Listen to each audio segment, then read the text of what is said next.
Hey guys, Ladylocks here. I've got this Ace brass buddy padlock. This is a 5-pin padlock. Um, I picked a Brinks one earlier. I thought that it was going to be similar to this Ace, and I couldn't find the Ace, so I picked the Brinks in its place. Well, I hunted down the Ace, and I have to say that it's definitely a lot tougher than the Brinks padlock. First of all, it does have 5 pins, and it's all smushed in this teeny tiny lock, so they're going to be smaller pins. They're definitely closer together. Those two things are going to make it tough. And then you've got a bit of a paracentric keyway there. It's not too bad, but that little bend, can definitely mess with you. And also, it's got some security pins in it, so that's also going to make it tough. So when you have those types of things going on, you definitely want to practice these ones over and over again. If you haven't picked security pins yet, specifically this particular one has spool pins in it. If you've not picked spool pins, it's a bit of a learning curve. So that's going to be, something you might want to look into is how to pick spool pins. But for the most part, you're just going to go through and you're going to find everything that's binding and give it a click like you would any other type of pin, and then you're going to go through and double check all the pins, and then you're going to find some that are going to counter rotate your tensioner when you push up on them. So they're going to be binding, but they're going to actually kind of counter rotate your tensioner on you. And when you find those ones, you've got to pick them again, so you got to give them another click. And you're just going to keep going on it until it opens. So,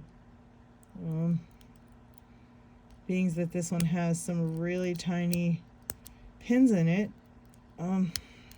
you're probably going to want a flat tipped hook. So make sure that if you're having trouble with it, that you're not using a pointed hook, because a pointed hook will make it harder for you to pick these teeny tiny pointed pins. So what I mean to say is, if you're using a pointed hook and you're trying to hit a pointed pin, it's going to be like this. If you use a flat tipped hook and you're trying to pick a pointed pin, you've got a little bit more room to land on that pin, and it makes it easier.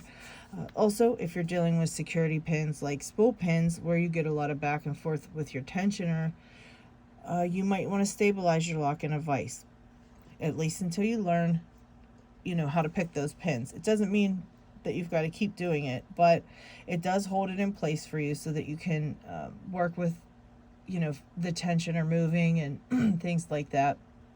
It does make it a bit easier. Those are pretty much the only tips I have for that type of lock. There are tons of videos out there on how to pick spool pins, but basically you're just going to go through and pick all the binding pins, and then go through. Once you've got pretty much all of those done, when you go through and find another binding pin, you're going to find that when you push up on it, it pushes the tensioner backwards. It counter rotates the tensioner, and that will indicate to you that that's a spool pin, and that the bottom of the spool pin still needs to be picked. So you have to push up on it, and it is a lot of back and forth on your tensioner. So it's going to kind of, if you're holding it in hand, you're going to have a lot of trouble if you're just starting to learn these types of pins. So I suggest just popping it in the vise. Let the vise hold the lock for you while you focus on reading the feedback and getting the hang of picking those types of pins. If you are already familiar with picking spool pins and you're still having trouble with this lock, the same thing. Throw it in the vise and let the vise hold it for you so you can focus on other things. And yeah, lastly, I have to just say again, try a flat tipped hook. The pointed tipped hooks, those are very hard to work with when you're picking these tiny pins inside of these this size of pins. It's really hard. So you're always slipping off the pin, and at first you kind of think it's because you can't, you're not able, that you're lacking in some way, but it's not. It's just really hard to pick those tiny pins with a pointed hook.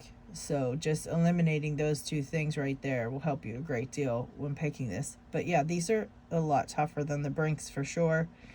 And I hope some of that, some of those tips helped you. It's not, there's really not much else to say about it. I can say one more thing. The bitting of this key.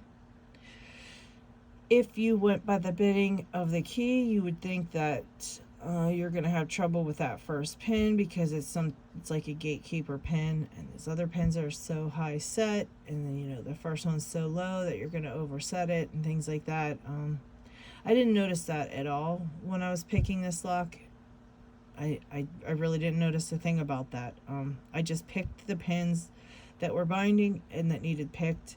And I think if you follow the pins and what they feel like, you'll have way better luck than looking at the key and trying to pick it how the key looks like you should pick it. You know what I mean? Focus on what you're feeling, not what you're seeing. That's the main thing when you're trying to pick a lock. Because if you go by what you're seeing, you're going to try to pick it differently. And, you're going to try to do things that you wouldn't normally do if you didn't have the key and didn't see the key. So sometimes that can make some trouble for you. But that's it. I hope that helped a little bit. Good luck. If you have one of these, good luck. All right, take care, guys.